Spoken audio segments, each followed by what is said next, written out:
The big question is a giant question facing almost a third of the league. A third of the league, maybe more. Who's going to be under center? Yeah. And this quarterback class is pretty intriguing. Ooh, Williams, Maye, McCarthy, Daniels, Nix, Penix. There could be 5 or 6. And again, at this point, right? Like a lot of these guys aren't going to be in the Senior Bowl, not playing their bowl games. There's a lot that's going to go on between here and April. The combine, the interviews, guys shoot pro up, days. fall, pro, like they all shoot up. But at this point right now, I'm looking at 5, maybe 6 first-round quarterbacks going. The tape that I've watched, there's 5 quarterbacks that are as good, if not better, than C.J. Stroud. You're saying what? Williams, Maye, McCarthy, Williams, Maye, Daniels. How do you rank them? McCarthy's kind of the wild card to me. I'm not super impressed with McCarthy. Okay. I think he's good. I think I don't think he's going to be a first rounder. His role's just been so limited. Like that's exactly right. He's averaging like 17 passes a game. Yeah, you can't be a system quarterback without being super mobile and having like an elite something in college, and then go into like the pros. Like even Aidan O'Connell has an elite something. His mind and his accuracy are top level. Mustache. Okay. He's in his mustache. So he's like, that's you can't say, well, Aidan O'Connell's an elite or anything. That's not true. It's not true. Okay. McCarthy comes in there and is throwing 15, 17, maybe 20 passes a game. He's mobile, but he's not super fast. He's not super big, right? He doesn't have like a rocket of an arm. He's got a decent arm, but it's not like, anything overwhelming. When you're a college guy and your numbers don't match, you have to take a look at a couple of things. Where did you play? What system did you play? And what they ask you to do? And then what can you do? I like Maye and Williams for me are interchangeable, right? There's going to be like Daniels and Nix and Penix.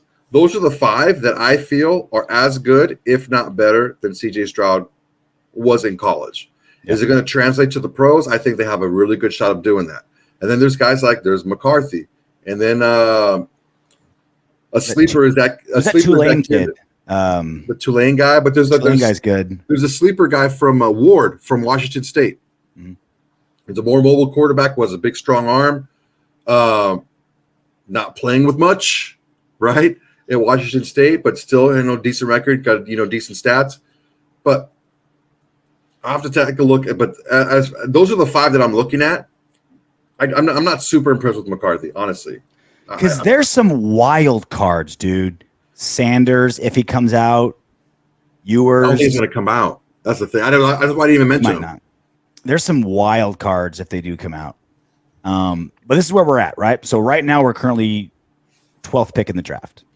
Right? We went from 6th last week, and then big W, things fell inverted, and now we're 12th, right? Where do you think guys land, and who's in striking distance? Because there's about 10 to 12 NFL teams that are looking for a quarterback. 6 of them will probably be ahead of us in the draft. We have enough capital to get basically anyone we want. I don't want us to go to number 1. It's going to take 3 firsts and like a max to get it, right? But we can't.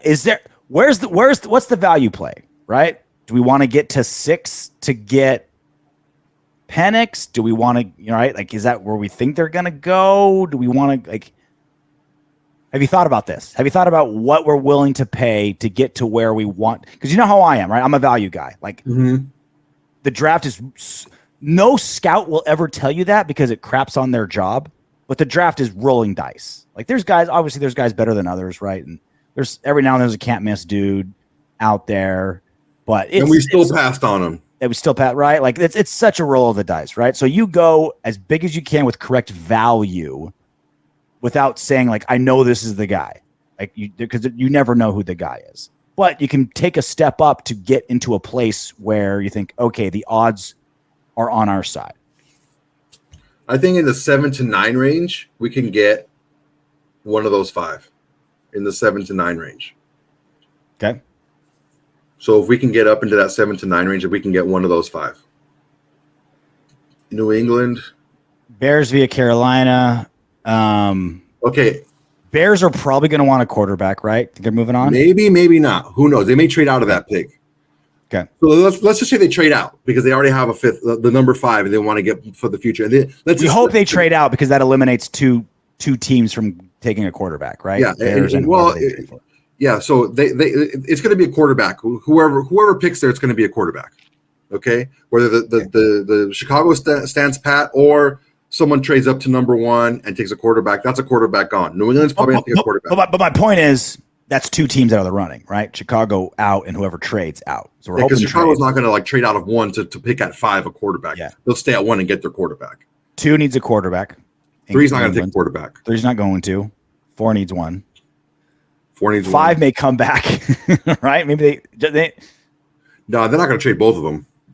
Quarterback's going at 1. Quarterback's going at 2. Quarterback's going at 4. Quarterback's going at 6. Probably not at 7. They want Aaron Rodgers. They got Aaron Rodgers. Not at 7. 8. Not at 8. Not at Probably 9. not at 9. That's what I'm saying. If we can jump into that 7 to 9 range, that we can get one of those top 5 because you still have that. You still have those 2 studs tackles, the guy from Penn State and the guy from Notre Dame, and you got Marvin Harrison Jr. Mm-hmm.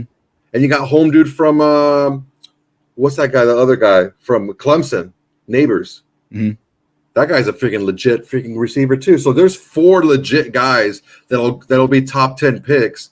You just gotta jump into that 7 to 9 range. If let's just say for example, we're sold on Jayden Daniels. That's the guy we want. We don't see a drop off that's too appreciable between Jayden Daniels from Caleb Williams and Maye. If there is a drop off, it's not anything that's crazy, nothing that we can't overcome. Okay. Yep. And he's available at 7. You jump up and get the guy that you want at 7, and it's not going to cost you nearly as much as it would to get the top 3 or 4. This is the problem though. Who's to say someone's not going to go to Arizona and trade number 3 or go to Chicago? That's what I'm saying is if he's available at 7. Yeah. Hey, you made it to the end of our video. Great job. I know you want more. Go ahead and click the next video. And if you're feeling crazy, go ahead and subscribe.